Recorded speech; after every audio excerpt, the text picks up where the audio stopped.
Dans cette vidéo, je vais te proposer des SUV vraiment increvables, de véritables pépites.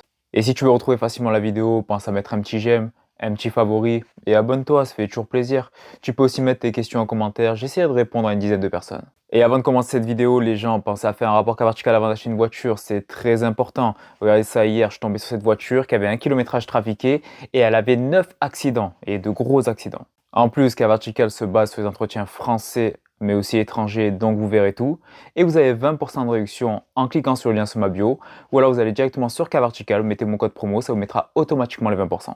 Et je commence avec la Toyota RAV4, avec son moteur hybride, le 2,5 litres hybride. Ce moteur, il est clairement immortel. Il y en a tellement qui ont dépassé les 400-500 000 km. Et bien sûr, la boîte auto qui l'accompagne est au top niveau fiabilité. C'est une véritable pépite cette voiture. Ça sera bien sûr pareil pour le Toyota CHR avec ses moteurs hybrides, le 1,8 litres et le 2 litres. Deux moteurs immortels, aussi fiables que le 2,5 litres. Pareil, tu peux dépasser les 400-500 000 km facile. Et la boîte auto est également increvable. Vous avez aussi la Honda HR-V avec ses moteurs essence, le 1,5 litre iVTEC et le 1,8 litre iVTEC. Deux moteurs vraiment increvables, de véritables pépites en termes de fiabilité. Mais vous avez aussi le moteur diesel, le 1,6 litre iDTEC, qui est pas mal non plus.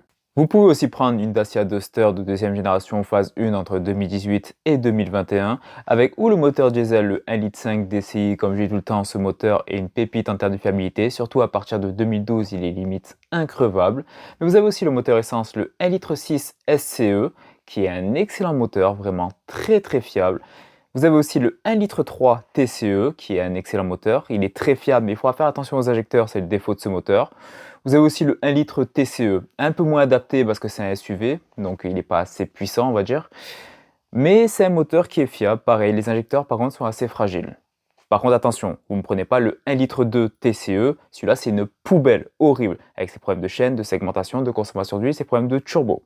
Et bien sûr, le tout en boîte manuelle. Pas de boîte auto sur ce modèle, la boîte auto n'est pas fiable. Abonne-toi pour la suite.